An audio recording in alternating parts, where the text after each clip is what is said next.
¿Por qué son tan importantes los superchats y los stickers para nuestro proyecto? Porque nosotros no vivimos del dinero público y la publicidad oficial representa un porcentaje muy bajo de nuestros ingresos anuales. Porque nosotros no vendemos opinión ni información a los grandes corporativos ni a los gobiernos a cambio de su publicidad.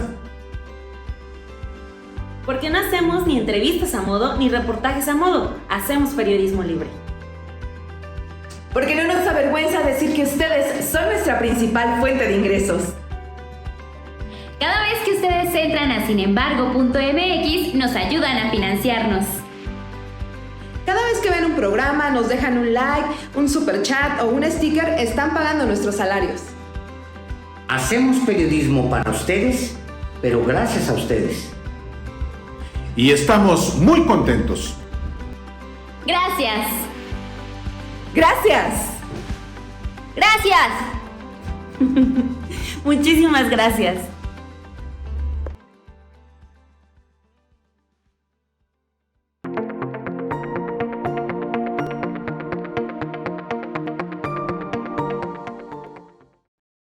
Muy buenas noches a todo el auditorio de Sin embargo al aire. Soy Ilse García y me acompaña esta noche Dulce Olvera, dándoles la bienvenida a este primer Sin embargo semanal de este 2023. Usted ya ha visto toda la semana a Dulce Olvera en el programa de 12 a 1 que ahora conduce y pues te doy la bienvenida, Dulce, aquí a Sin embargo semanal. Gracias, buenas noches a todos por acompañarnos en esta primera semana de enero. Vaya forma de arrancar el año, Ilse. ¿Qué semana, Dios? ¿Qué no pasó? Muchísimas gracias. Les vamos a estar dando la siguiente hora una manera de reflexionar todo lo que ha acontecido para atar cabos al respecto. Mientras tanto, pues si quieres vamos a un corte y comenzamos de una vez. Vamos.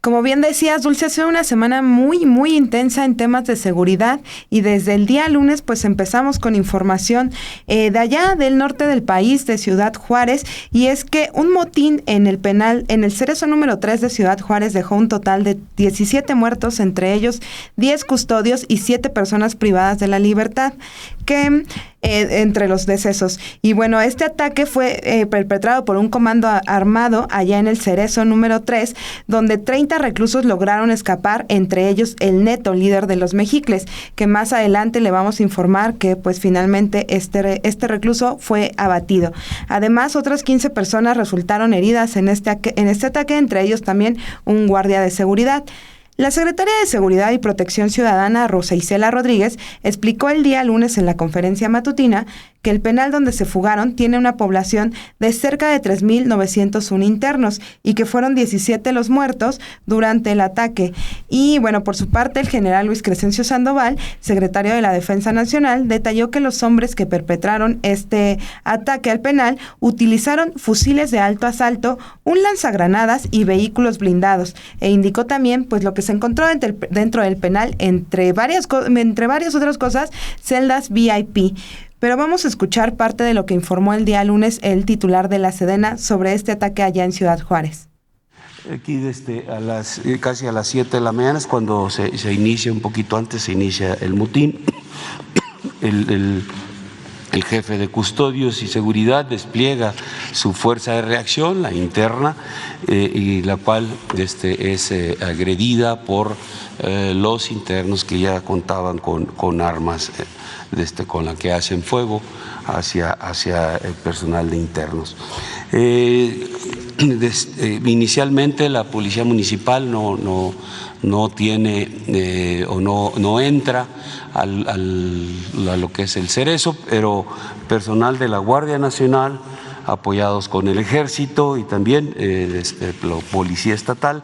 Se ingresa aproximadamente a las 10 de la mañana y ya posteriormente es alrededor de mediodía es donde se tiene ya el control. Se aseguran ahí armamento. Ahorita aquí tenemos 10 armas largas. 3 de ellas eran de la licencia oficial colectiva, que son de los que traía el personal de custodios, esta fuerza de reacción que es la que trata de controlar inicialmente la situación. También se aseguraron, adelante por favor, drogas, dosis de drogas, de diferentes drogas. Aquí las tenemos en un resumen. En resumen, ¿qué fue lo que hasta el momento se ha asegurado? Aquí tenemos en el interior del penal y en el exterior resultado de las acciones que hacen las autoridades federales y estatales. Del interior se evaden, como ya mencionó la secretaria, 25 personas privadas de la libertad. Detenidos, hubo 5 detenidos en las acciones al exterior del penal. Custodios fallecidos son 10, un custodio herido. Personas privadas de la libertad fallecidas 7, heridas 14. Agresores fallecidos al exterior del penal 2, que son los de la Hummer blanca. Se asegura también un aditamento lanzagranadas calibre 40, 10 armas largas en el interior del penal, 17 en el exterior, total 27, 4 armas cortas en el interior, 5 en el exterior, 9 en total, 82 calibres, 82 cartuchos de diferentes calibres, 8 chalecos tácticos al exterior del penal. Al interior también 1.702.174 pesos asegurados. Aquí importante mencionar que dentro del recorrido que se hace para el control del Cerezo se encuentran 10 celdas, por llamarles de alguna manera VIP, bien arregladas, con televisión, con condiciones diferentes a las que tiene las celdas normales, y de ahí es donde se asegura en una caja fuerte este recurso, parte del recurso. También 4 vehículos asegurados al exterior del penal y 84 celulares en el interior. Sobre las drogas, que mostramos las fotografías, aquí tenemos los datos: 285 bolsas con cristal, 4 kilos de cristal, 38 bolsas con cocaína, 40 gramos, 68 bolsas con marihuana, que son 16.2 kilogramos, 69 bolsas de heroína, 1.5 kilogramos, 8 pastillas de fentanilo, 40 gramos de cocaína, y 50 bolsas con cristal. Esto es lo que se asegura. ¿Cuáles acciones? Adelante. ¿Cuáles acciones se desarrollaron por parte del personal de la Guardia Nacional, personal del Ejército, apoyando a las fuerzas estatales hacia el exterior del penal? Pues se despliegan 90 elementos de la Guardia Nacional, 120 del Ejército para la localización de los reos fugados. Pues esa es la lista de todo lo que detectaron después del motín en el Cerezo 3 allá en Ciudad Juárez, y más adelante, como dijo Ilse, vamos a detallar sobre el destino del Neto, que su liberación fue el objetivo de este motín. Mientras tanto, informarles sobre la noticia más importante del lunes, que fue cómo una mujer, por primera vez en la historia de México, al menos de la historia moderna de México, llega a la presidencia de la Suprema Corte de Justicia. Norma Lucía Piña Hernández, una férrea defensora del derecho de las mujeres a decidir sobre su cuerpo, fue nombrada la tarde del lunes ministra presidenta de la Suprema Corte de Justicia, la primera de su historia, después de una intensa votación. En sus primeras palabras reconoció que fue una elección muy compleja. Les voy a leer parte de su discurso. Reconozco la importantísima determinación de la mayoría de este tribunal pleno de romper lo que parecía un inaccesible techo de cristal. Me siento acompañada, respaldada, acuerpada por todas ellas, por todas nosotras. Me siento muy fuerte porque sé que estamos todas aquí. Nos colocamos por primera vez al centro de la herradura de este tribunal pleno, demostrando y demostrándonos que sí podemos. La llegada de la ministra Norma Piña al frente del máximo Tribunal de Justicia representa la continuidad de una agenda progresista. Así nos los presenta nuestro compañero jefe de información, Obed Rosa, en el siguiente video, donde abunda cómo su agenda incluye apoyo a la comunidad LGBT, al aborto, a la marihuana, etcétera, etcétera, incluso al derecho al medio ambiente sano. Así se ve en este video. La ministra Norma Lucía Piña Hernández hizo historia al ser la primera mujer que asume la presidencia de la Suprema Corte de Justicia de la Nación. Durante su toma de protesta, agradeció a las demás ministras y ministros por romper lo que parecía un inaccesible techo de cristal en nuestra cultura patriarcal. La llegada de la ministra Norma Piña representa además la continuidad de una agenda progresista a favor del aborto, la comunidad LGBT, el medio ambiente sano y la despenalización del consumo lúdico de la marihuana. Piña es conocida por su postura a favor del aborto. En una sesión del año 2021, ella expresó que la norma lo que castiga es la conducta sexual de la mujer, lo que a mi juicio, dijo, también la hace inconstitucional. Estas declaraciones fueron hechas cuando se realizó la invalidez de algunos artículos del Código Penal de Coahuila que criminalizaban la interrupción del embarazo. El año pasado, votó a favor del matrimonio igualitario en Veracruz y del derecho a la identidad de género de las infancias y adolescencias trans. En 2018, su ponencia aceptó un amparo en contra del Parque Laguna del Carpintero, ligado al gigante FEMSA y al gobierno de Tamaulipas, que taló mangles sin permiso ambiental. También presentó un proyecto en junio de 2021 con el cual se invalidó la prohibición absoluta del consumo lúdico de la marihuana al argumentar una afectación muy intensa al derecho al libre desarrollo de la personalidad. Ahora, como parte de sus líneas de trabajo como ministra presidenta, destacan reforzar la independencia del Poder Judicial, así como junto al Consejo de la Judicatura Federal y el Poder Judicial de la Federación, emprender un combate institucional en contra de la corrupción.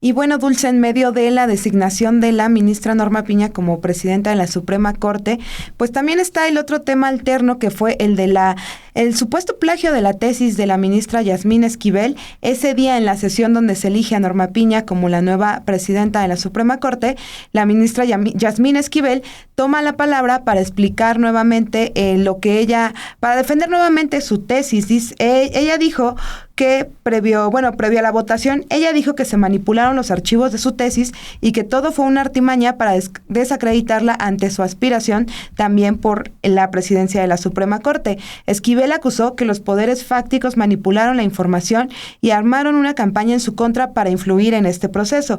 Afirmó también que aportó elementos contundentes ante la UNAM y la Fiscalía General de Justicia de la Ciudad de México para aclarar la acusación de un supuesto plagio, y manifestó que como ministros deben ser abiertos a las críticas respecto a la función que realizan como un desajo para explicar su actuar. Por ello pidió a la Corte abordar unidos los cuestionamientos hacia ellos, hacia el Pleno y hacia el Poder Judicial de la Federación. Y bueno, el día lunes también salió otro tema, hubo varias informaciones sobre Edgar Ulises Báez Gutiérrez, quien es autor de la tesis que supuestamente plagió la ministra Yasmín Esquivel, y bueno, ella ha afirmado que fue al revés, que a ella la plagiaron, y bueno, esta persona reconoció en una presunta carta que fue enviada a la ministra Yasmín, a la tutora de la tesis de la ministra Yasmín Esquivel, la maestra Marta Rodríguez, que tomó varias referencias y texto del documento de Esquivel que estaba en desarrollo porque necesitaba acabar su carrera rápido. Y bueno, ese documento tuvo acceso Álvaro Delgado y pues él también acudió al lugar donde vive esta persona, que sin embargo en ese momento dijo estar enfermo y no quiso hablar más al respecto, pero bueno, ya surgieron otra información respecto a esta carta y también respecto a lo que decía la ministra Yasmín Esquivel sobre el comunicado de la Fiscalía donde presuntamente la exoneraban de esta acusación de plagio. Pero sin más, vamos a ver el video donde Álvaro Delgado explica lo que halló allá donde vive el autor de la otra tesis en este tema. Vamos a ver. Esta mañana de enero, justo el día en que se elegirá a la presidenta o al presidente de la Suprema Corte de Justicia de la Nación, vine aquí al centro de Xochimilco, donde vive el licenciado Edgar Ulises Báez Gutiérrez, quien es víctima del plagio de su tesis de licenciatura por parte de la ministra Yasmín Esquivel Moza, pero también quien es identificado como quien en todo caso habría tomado partes del propio proyecto de tesis de la ministra para hacer la propia, con la que se tituló en 1986.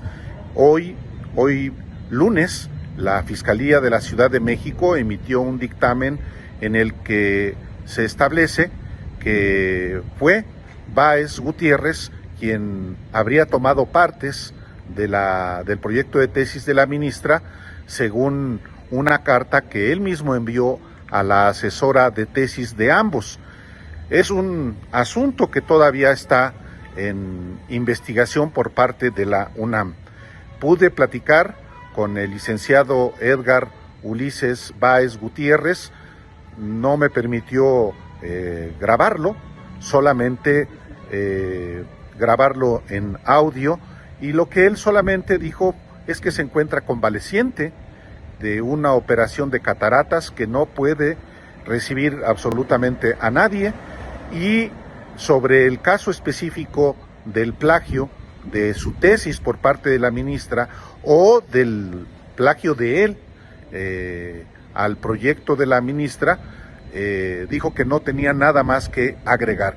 De manera que el asunto sigue todavía en litigio, justamente el día en que el Pleno de la Suprema Corte de Justicia de la Nación debe elegir a su presidente o a su presidenta, entre cuyos aspirantes se encuentra justamente la ministra Yasmín Esquivel Moza. Seguiremos informando al respecto.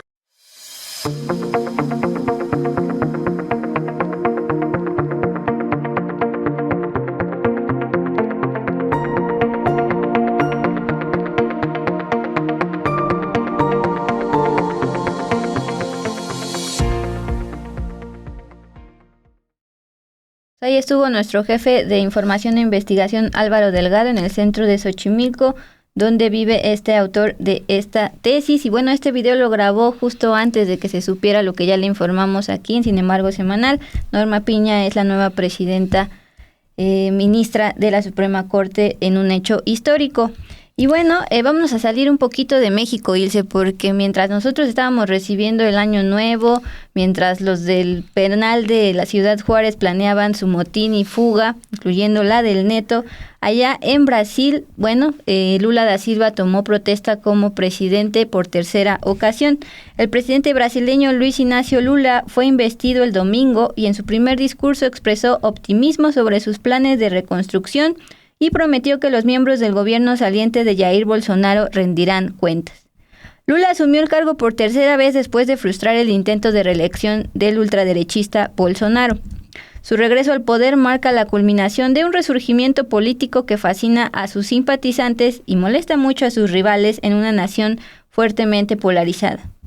La explanada principal de Brasilia, la capital de Brasil, era una fiesta el domingo en la tarde. Decenas de miles de simpatizantes ataviados con el color rojo del Partido de los Trabajadores vitoreaban tras su investidura. Allá estuvo, como en representación del gobierno de México, la esposa del presidente López Obrador, Beatriz Gutiérrez Müller, quien compartió en sus redes sociales parte del encuentro que tuvo con Lula, Ilse. Así es, Dulce, esa información también. internacional importante. Pero bueno, vámonos ya al martes 3 de enero. El martes 3 de enero también hubo varias actualizaciones respecto a lo que había ocurrido en el Cerezo número 3 allá en Ciudad Juárez.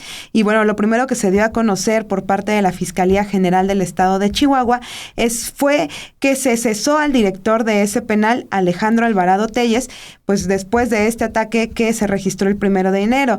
También se informó que ese director pues estaba bajo investigación por estos hechos, al igual que personal operativo, administrativo y de otras áreas del penal número 3 de allá de Ciudad Juárez.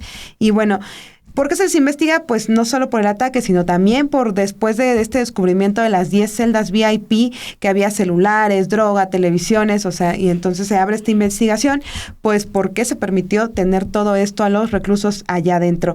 Y bueno, también el día martes ya tuvimos mayor información de los presos que lograron fugarse tras el ataque y motín en el Cerezo, y personal de la Fiscalía General de ese estado difundió la mañana del martes el nombre y el rostro de los reos evadidos del Cerezo número 3.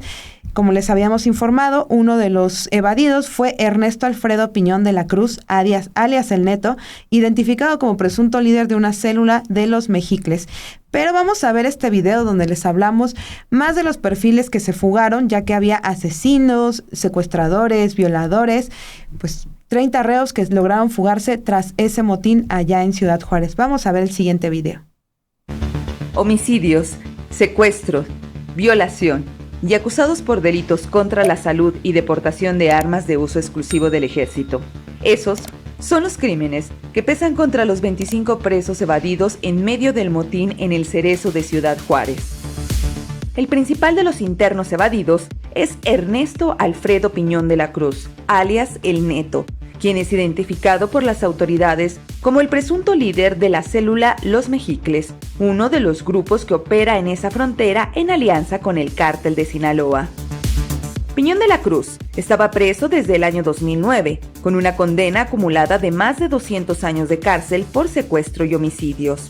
De hecho, la irrupción del comando criminal ocurrida este inicio de año fue para liberar a El Neto.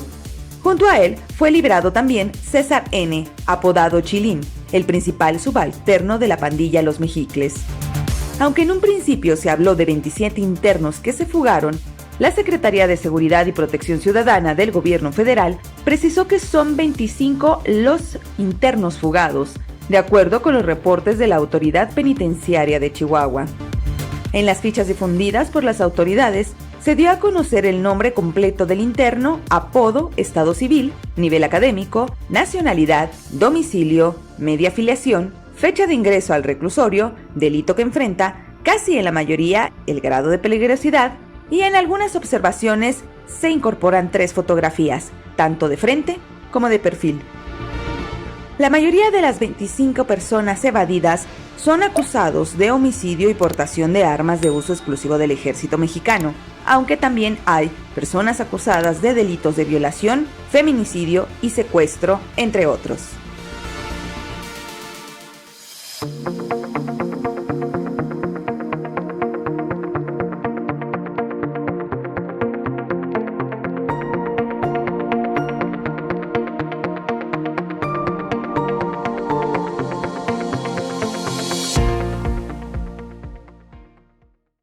Aquí hay que recomendarles, Dulce, al auditorio, que si no vio la entrevista que los periodistas estuvieron el día martes con el diputado de Morena, Cuauhtémoc Estrada, sobre este tema, vaya a verla, porque en ella pues habla no solo de lo que ocurrió allá en ese penal, sino también de, pues él considera de que si tras este ataque al Cerezo número 3, la Fiscalía Estatal no despide ya, más bien si la gobernadora de Chihuahua no despide ya al fiscal estatal o no pide la remoción más bien del fiscal estatal, pues dice, sería un error mantenerlo en el puesto, pero también habla de pues esos presuntos nexos de Maru Campos con el exgobernador de Chihuahua, César Duarte, pues dice que aún hay muchas personas, mucha gente de la administración de Duarte, pues trabajando aún en la actual administración de Chihuahua. Si se la perdió, se la recomendamos mucho.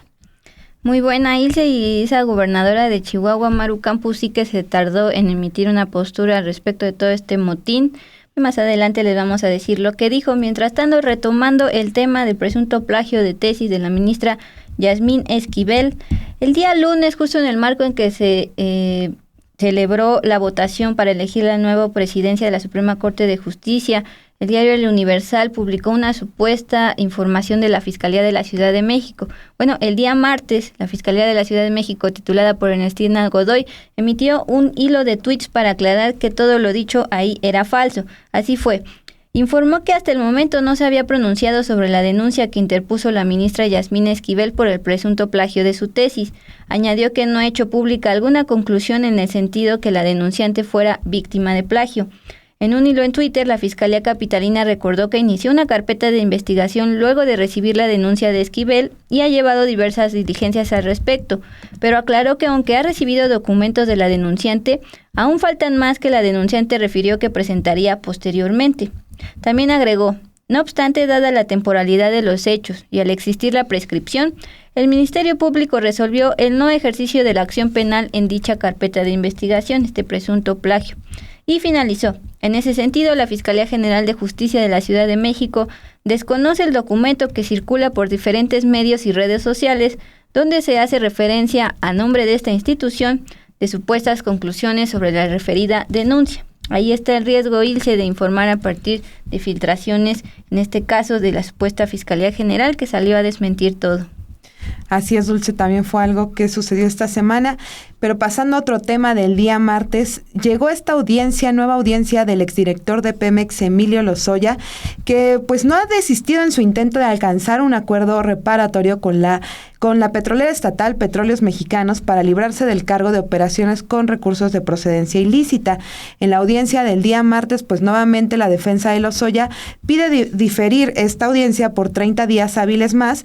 Esta audiencia es exactamente por el caso agronitrogenados. Y bueno, en un principio sus abogados propusieron aplazar 20 días la audiencia, pero el juez Genaro Alarcón López les cuestionó 3 veces si estaban seguros con el plazo, ya que esta será la última vez que podrían diferirla, por lo que prefirieron pedir 30 días hábiles. Sin embargo, ese día la representación legal de Pemex pues ha dicho que tanto ellos como la Fiscalía General de la República pues están listos para imputar a Emilio Lozoya. Vamos a ver este reportaje de nuestra compañera Montserrat Antúnez, que dio cobertura el día martes a la audiencia de Lozoya. La audiencia de Emilio Lozoya Austin, exdirector de Pemex, en la cual su defensa buscaría un acuerdo reparatorio para evitar ir a juicio por la compra a sobreprecio de la planta de fertilizantes agronitrogenados, se difirió por tercera ocasión.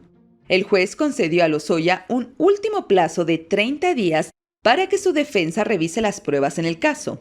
La audiencia se reanudará el 16 de febrero.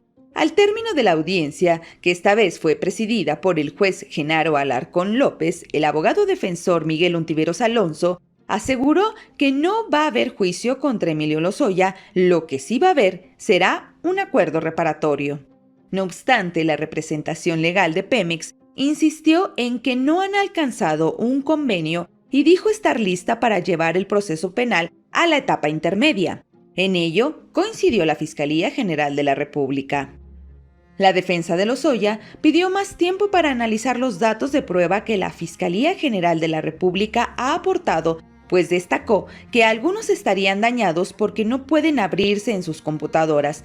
Por su parte, los representantes de Pemex y la Unidad de Inteligencia Financiera expusieron que los abogados no les han compartido todos los datos de prueba con los que cuentan, incluida información sobre las reuniones para alcanzar un acuerdo reparatorio. La FGR acusa al funcionario en el gobierno de Enrique Peña Nieto del delito de operaciones con recursos de procedencia ilícita, que se sanciona con hasta 15 años de cárcel si la dependencia demuestra su culpabilidad. En noviembre, los abogados del exfuncionario dijeron que luego de conversar con los funcionarios de Pemex, estaban cerca de lograr un acuerdo en el que su cliente pague $3.4 millones, por lo que pidió a la jueza de control Verónica Gutiérrez aplazar el inicio de la audiencia intermedia para concretarlo.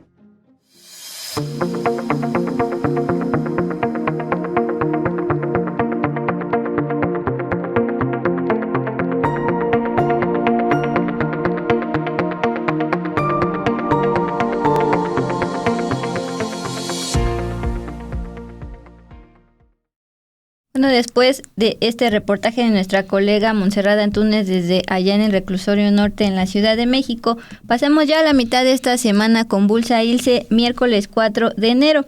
A manera de reflexión sobre lo ocurrido en el motín en el Cerezo 3 allá en Ciudad Juárez, Chihuahua, nuestra compañera Romina Gándara nos presenta un análisis sobre cómo la Comisión Nacional de Derechos Humanos ya había advertido desde el 2019 y en el 2020 lo volvió a repetir en sus diagnósticos que publica sobre los penales, pues cómo hay autogobierno ahí en el Cerezo. Ya decía Ilse que les encontraron hasta celdas VIP, celulares, kilos y kilos de droga, etcétera, etcétera. Vamos con este análisis con información de la CNDH retomada por nuestra colega Romina Gándara. El control que tienen es que han derivado en extorsiones y sobornos dentro del Centro de Reintegración Social número 3 de Ciudad Juárez, en Chihuahua, no eran del desconocimiento de las autoridades, debido a que la Comisión Nacional de Derechos Humanos ha alertado por años de la situación en ese penal, que este domingo 1 de enero fue escenario de un motín en el que escaparon 25 internos y en el que fueron asesinadas 17 personas. Las autoridades chihuahuenses reconocieron que dentro del penal estatal número 3 imperaba la corrupción. Sin embargo, desde años atrás se sabía que los criminales tenían el control y las actividades ilícitas que realizaban al interior de ese centro de reclusión. Los estudios de diagnóstico y supervisión del sistema penitenciario realizados por la Comisión Nacional de Derechos Humanos han alertado desde el año 2019 sobre las condiciones de autogobierno, falta de capacitación a personal penitenciario y la falta de custodios en sus informes. Pero, en el año 2020 en concreto, el organismo Derecho Humanista alertó sobre la situación de que las bandas controlaban en el penal, que había sobornos y pago de cuota y extorsiones.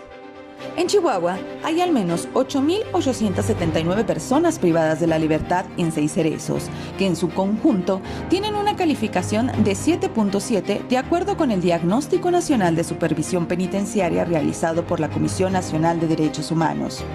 El cerezo número 3 de Juárez obtuvo una calificación de 6.7.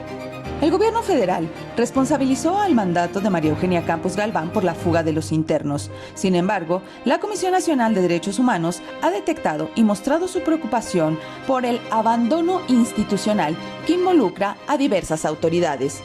En su más reciente diagnóstico, advirtió: derivado de las supervisiones que se efectuaron por parte de personal de la Comisión Nacional de Derechos Humanos, llama la atención y preocupa profundamente a este organismo las condiciones detectadas en los centros penitenciarios que durante varios años no habían sido supervisados por este organismo nacional, constatando un generalizado abandono institucional por parte de las autoridades penitenciarias, gobiernos estatales, municipales y corresponsables en la materia, inobservando lo mandatado en la Ley Nacional de Ejecución Penal.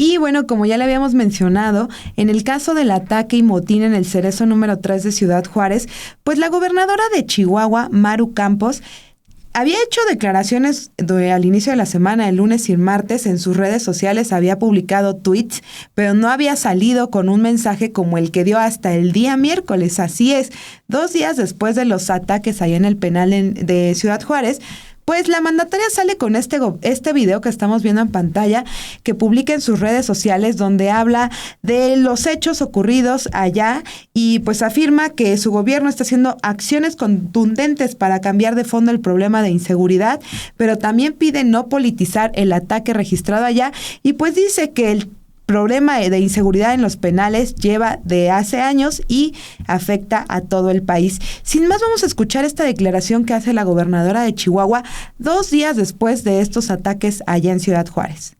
Quiero hacer un llamado a todos los actores de la vida política, así como a la sociedad en general. No politicemos estos terribles acontecimientos. Sí, por supuesto que en el gobierno del Estado asumimos la responsabilidad correspondiente. Y por eso tomamos acciones contundentes para cambiar de fondo el problema de inseguridad, así como del sistema penitenciario.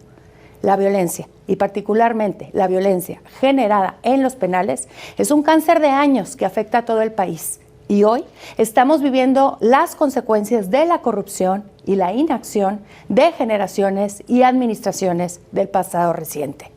Y como en todo lo demás, el compromiso de este gobierno ha sido y seguirá siendo poner en orden la casa para arrancar el problema de fondo y dar soluciones definitivas a los juarenses.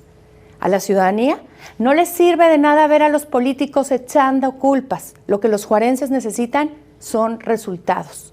Los gobiernos de todos los niveles hemos jurado protegerlos y la paz solo será reconquistada de manera conjunta. Ese fue el mensaje de la gobernadora de Chihuahua respecto al motín acontecido el 1 de enero a inicios de este año 2023. Ahora vamos con esos temas del Estado de México, y es que ya es oficial, ahora sí, que Delfina Gómez, la extitular de la SEP, fue presentada como precandidata única de Morena para participar en los comicios de junio de este año para la gubernatura del Estado de México, un bastión que ha sido eternamente priista.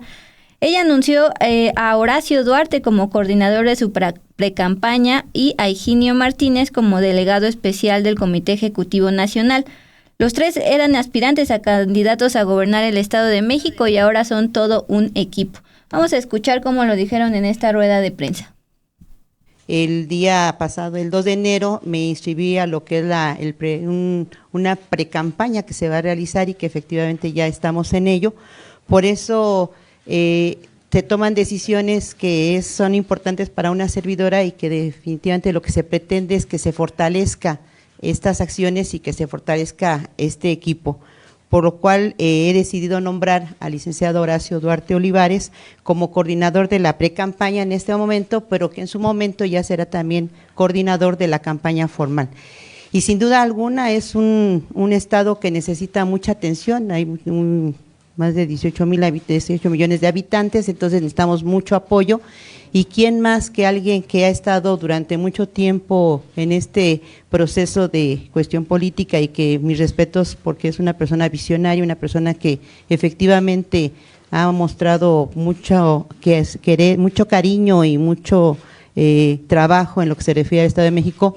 Pues nuestro compañero y amigo, el doctor Higinio Martínez Miranda, a quien le pedí aquí también a nuestro compañero Mario que me hiciera favor de permitirme nombrarlo como delegado especial para lo que es el proceso electoral, a lo cual agradezco mucho aquí a nuestro compañero Mario que lo haya aceptado, y más aún aquí también al doctor que lo atiende, porque efectivamente no es la primera batalla que le llamamos batalla maestra, no ha sido la primera, ya llevamos varias batallas este grandioso equipo y yo me siento muy orgullosa y sé que vamos a hacer un buen trabajo, porque algo que nos ha quedado claro a los que estamos aquí presentes es que solamente trabajando en equipo y trabajando de manera coordinada y efectivamente para un proyecto se puede lograr.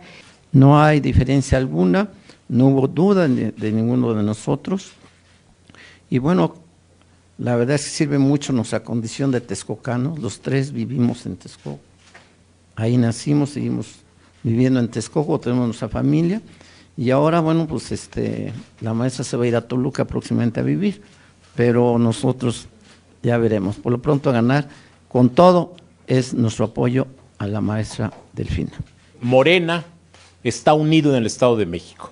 Hemos logrado eso que ya la maestra, Mario, el doctor Higinio señalaban, de poner por delante el proyecto, y el proyecto es el proyecto de la maestra Delfina para ahora el 2023. Así que vamos a estar recorriendo el estado, vamos a estar en mucha comunicación con los medios, a la gente que nos ve en las redes sociales, estaremos en sus municipios con nuestra querida maestra Delfina, encabezando esta lucha de la transformación. También hubo otra información aquí en la Ciudad de México, y es que la Fiscalía General de Justicia de la capital del país informó de la detención de 2 exfuncionarios de la administración de Miguel Ángel Mancera que estuvieron relacionados con el espionaje que llevaban a cabo funcionarios de alto nivel de la entonces Procuraduría y Secretaría de Gobierno de la capital. En un mensaje a medios, el vocero de la Fiscalía Capitalina, Ulises Lara, detalló que la tarde del martes habían sido detenidos Gustavo N. y Arturo N. por su probable participación en el delito de asociación delictuosa. Explicó que Gustavo N. se desempeñó como coordinador general de políticas, administración de planeación y organización de la entonces Procuraduría General de Justicia, mientras que Arturo N. fue subdirector del área de la Secretaría de Gobierno. La Fiscalía Capitalina detalló que obtuvo datos de prueba que establecen que ambos posiblemente tuvieron participación activa en escuchas telefónicas, intervención de telefonía celular, así como de mensajes y correos en el seguimiento de políticos, deportistas y periodistas. Todo eso en el sexenio pasado de Miguel Ángel Mancera.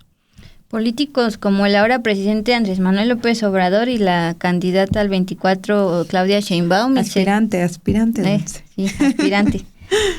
Bueno, pues con esta información llegamos ya al jueves 5 de enero y aquí aprovecho, como acostumbramos, a solicitarle por favor su like para apoyar a todo el equipo de Sin embargo al aire, que le estamos informando con muchísimo gusto y arrancando este año 2023. Si apenas se está conectando y no nos conoce, suscríbase a su canal favorito, Sin embargo al aire, para estar informado día y noche sobre lo acontecido aquí en el mundo ILCE. Así es. Y con esto nos vamos para detallarles lo acontecido, solo lo confirmado en aquel Culiacanazo 2.0, cómo amaneció Culiacán y otros puntos de Sinaloa. Ovidio Guzmán, el hijo de Joaquín El Chapo Guzmán, alias El Ratón, fue detenido este jueves por fuerzas federales en un operativo que causó la reacción del crimen organizado, sobre todo en Culiacán, pero también en Los Mochis y en Guasave. La detención se llevó a cabo la madrugada del jueves y detonó fuertes actos de violencia en diversos puntos del estado, así como el bloqueo de Culiacán, ciudad que amaneció con diversos bloqueos y balaceras, luego de que se estuvieron quitando, y ahora sabemos, 250 vehículos a los ciudadanos. Ovidio Guzmán es líder de una de las fracciones del cártel de Sinaloa, conocida como Los Menores, en referencia a los hijos de Joaquín El Chapo Guzmán, que actualmente cumple cadena perpetua en Estados Unidos. Ovidio, quien tiene 32 años y es apodado El Ratón, dirige junto a sus hermanos Iván Archibaldo y Alfredo una fracción también conocida como Los Chapitos, que adquirió sobre todo relevancia tras la detención de su padre, El Chapo, en el año 2016.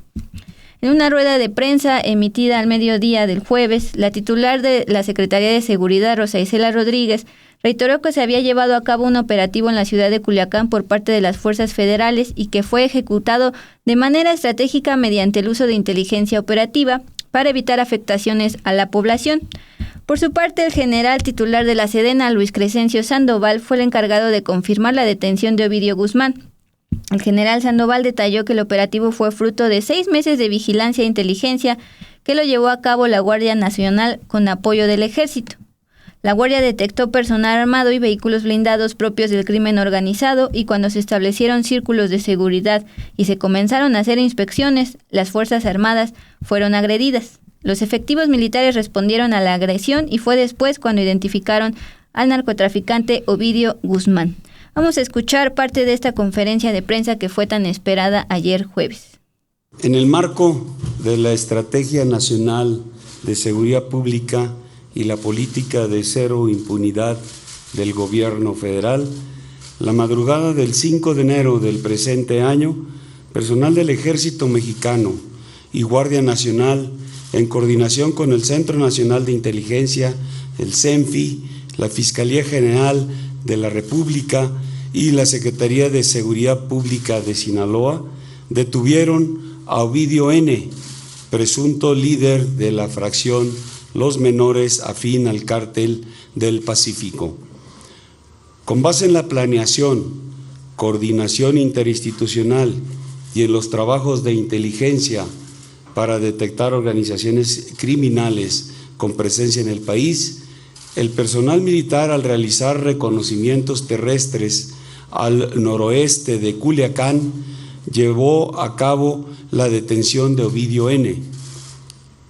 Citada detención fue derivada de 6 meses de trabajos de reconocimiento y vigilancia en el área de influencia de este grupo criminal, donde se tenía conocimiento que llevaba a cabo sus actividades ilícitas.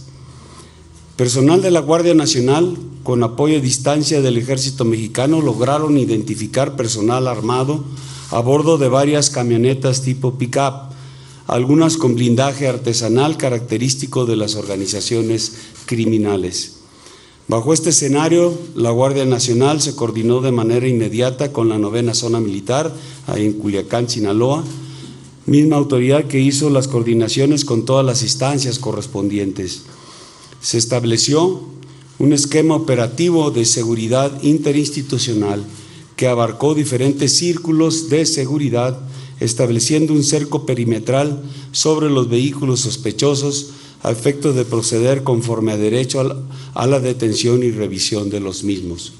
Una vez establecido el cerco, las autoridades persuadieron a las personas que se encontraban en los vehículos a descender para ser revisados, momento en que los guardias nacionales fueron objeto de agresión armada.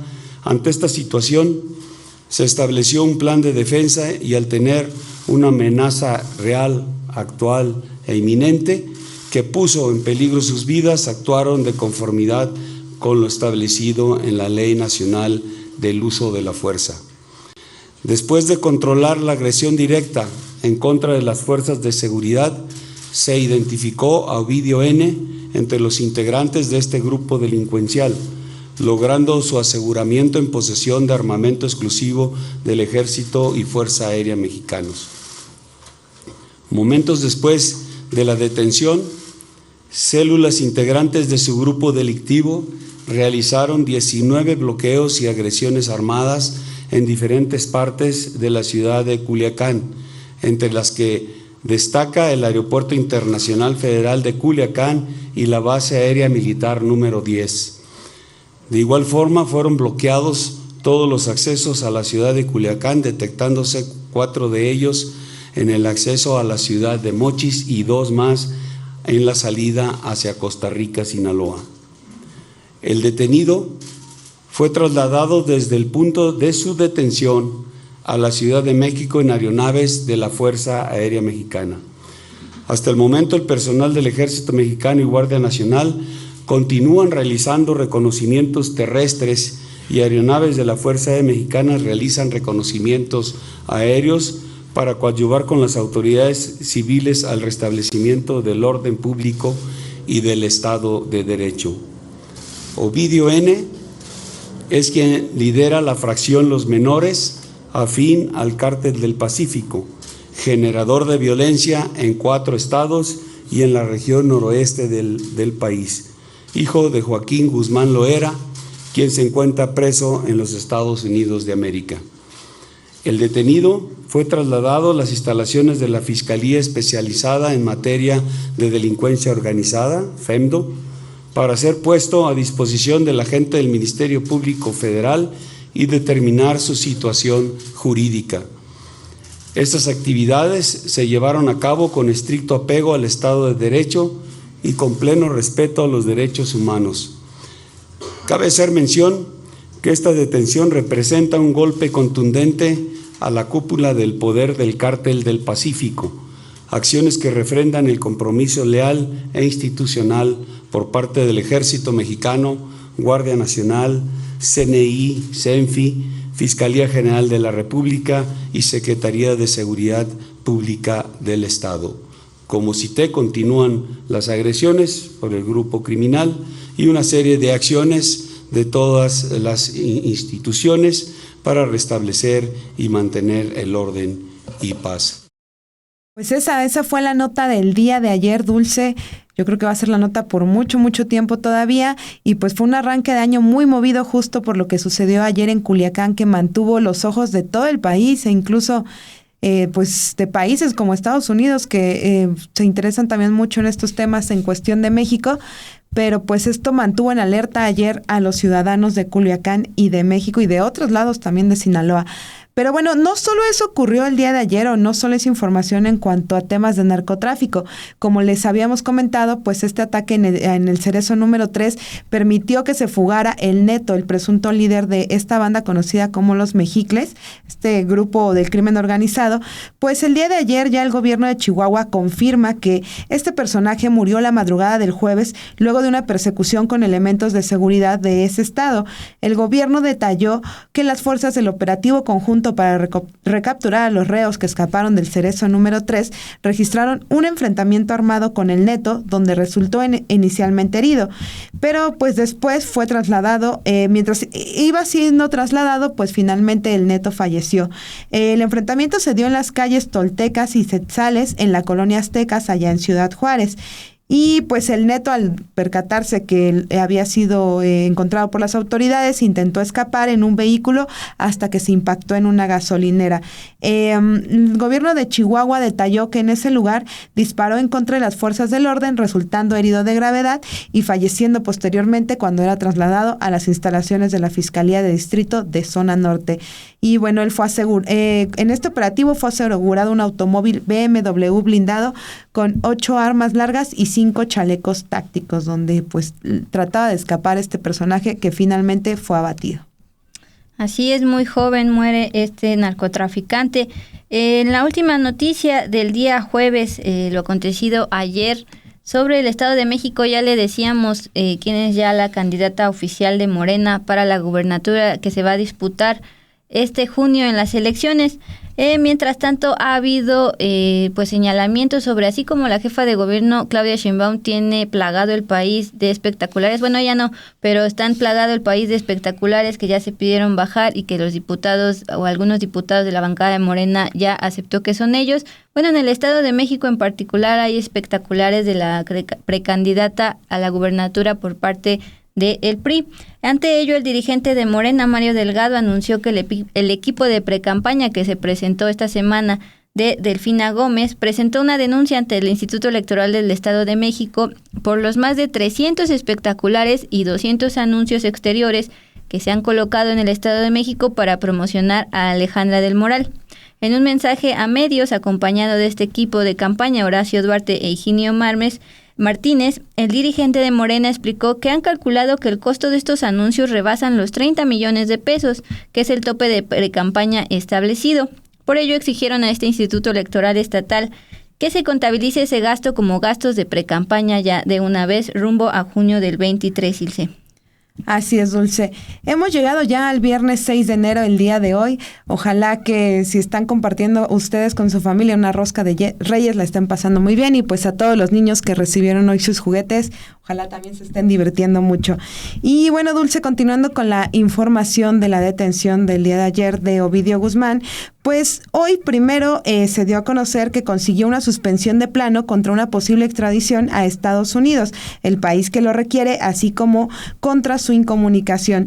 También este mismo viernes el canciller Marcelo Ebrard había estimado que el proceso de la posible extradición de Guzmán López será a partir de ahora de entre 4 y 6 semanas y depende tanto de la Secretaría de Relaciones Exteriores como esencialmente del juez del caso. Y bueno, ya a la tarde de este viernes se ha informado que un juez federal decretó prisión preventiva a Ovidio Guzmán, alias El Ratón, y le estableció un plazo de 60 días para que Estados Unidos presente la documentación con la cual pretende juzgarlo por un cargo de narcotráfico en aquel país. Durante la audiencia celebrada este 6 de enero, Gregorio Salazar Hernández, el juez de control del Centro de Justicia Penal Federal de Almoloya de Juárez, penal al donde fue trasladado el día de ayer, este personaje con sede en el Altiplano, informó al hijo del Chapo los delitos por los cuales es buscado por la justicia estadounidense, entre los cuales se encuentran el presunto tráfico de cocaína y marihuana. Y bueno, Ovidio Guzmán fue detenido ayer, trasladado a la Ciudad de México. Ayer mismo, ya en la noche, ya estaba en el penal de la Almoloya. Y bueno, ahora va a esperar estos 60 días en los que Estados Unidos puede reclamarlo, pues para juzgarlo finalmente allá, donde su padre ya cumple allá una cadena perpetua, Dulce. Así es, y estaba leyendo la lista de personas que están en el Almoloya. Si bien El Ratón está aislado, ahí por ejemplo está Rafael Caro Quintero, el narco de narcos. ¿Te acuerdas que lo detuvieron apenas en julio pasado? Sí. Ok, pues vamos a estar pendientes sobre el proceso de extradición hacia Estados Unidos. Si bien por ahora pausado por un juez, vamos a estar pendientes al respecto. Y bien, el foco estuvo sobre todo en Culiacán, también en Chihuahua, pero en Jalisco también sucedieron cosas en el marco de este conflicto que ya tiene bastantes meses entre la Universidad de Guadalajara y el gobierno de Jalisco. Bueno, un juez de control dictó prisión preventiva oficiosa por 72 horas en contra de 3 estudiantes de la Universidad de Guadalajara que buscaban impedir que conviertan el Parque Natural Huentitán en un fraccionamiento. Los jóvenes integrantes de la Federación de Estudiantes Universitarios, quienes fueron acusados por los delitos de despojo de tierras y aguas, habrían sido encarcelados por indicaciones del gobernador Enrique Alfaro. Así lo denunció el rector de la universidad, Ricardo Villanueva. Javier Armenta, Iván Cisneros y José Alejandro Rojas en prisión.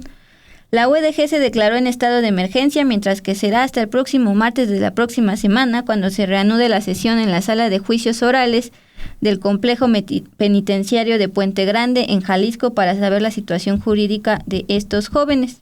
Alrededor de 4,000 miembros de esta federación estudiantil y de la comunidad de la UDG realizaron una movilización que partió del edificio de Rectoría General rumbo a Casa Jalisco, donde se instalaron para condenar que sus 3 compañeros sean juzgados por proteger espacios públicos en Guadalajara, y esto por órdenes de acuerdo con la Rectoría del mismo gobernador Alfaro de allá de Jalisco, quienes, como les comento, tienen una especie de riña entre ambos bloques políticos, Ilse.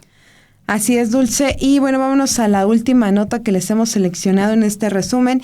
Y pues es esta confirmación que se da el día de ayer por la tarde de que el presidente de Estados Unidos, Joe Biden, que viene el próximo domingo a México, pues sí, finalmente arribará al Aeropuerto Internacional Felipe Ángeles, como lo había solicitado el presidente López Obrador. Ya hace unos días el presidente había confirmado que el primer ministro de Canadá, Justin Trudeau, pues había aceptado aterrizar en este nuevo aeropuerto que es emblema de la actual administración, esta obra que se construyó en esta actual administración. Ahora lo pendiente estaba sobre el presidente estadounidense, quien ya ayer confirmó que sí va a llegar allá, y además hoy se confirmó que pues el presidente Andrés Manuel López Obrador va a esperarlo allá y van a trasladarse juntos hacia la Ciudad de México. Así es, Ilse, fue Biden quien le pidió al presidente que se trasladaran por tierra de el AIFA hacia aquí en la Ciudad de México para tener oportunidad de platicar, que según calcula el presidente López Obrador sería de entre 30 a 40 minutos la distancia que hay ahí. No se pierda la próxima semana a través de todos los programas de Sin embargo al aire la cobertura de esta cumbre de América del Norte con la visita del presidente Joe Biden y Justin Trudeau aquí a México. Así es, Dulce. Pues hemos llegado ya al final de este resumen, sin embargo, semanal, el primero de este 2023. Si usted se perdió algún detalle de lo que ocurrió ayer en Culiacán, pues vaya a ver el canal de Sin embargo al aire, porque se dio puntual cobertura desde la mañana hasta la noche. Y bueno, aquí en este momento es importante recordarles que a las 10 de la noche todavía aquí les tenemos el programa con Pedro Mellado y Romina Gándara de 10 al cierre, que se estrenó esta semana. La verdad es que la gente lo ha aceptado muy bien, Dulce, y es un espacio para informarse de todo lo que ocurre en temas nacionales. Por ejemplo, el tema de Jalisco que recuperamos en este espacio, pues es un tema que también hemos llevado esta semana en 10 al cierre, también como lo que está sucediendo en Nuevo León con esta disputa que trae el gobernador Samuel García con el Congreso de esa entidad. Muy bueno ese programa, no se los pierda al ratito a las 10 de la noche. Muchas gracias por habernos acompañado en el primer, sin embargo, semanal del año. A lo largo de estos meses nos vamos a seguir encontrando aquí a las 8 de la noche. No se pierda al ratito nuestros compañeros Pedro Mellado y Romina Gándara, y nosotros nos vemos la próxima semana, Ilse. Aquí nos vemos. Tengan un excelente año. Excelente fin de semana también.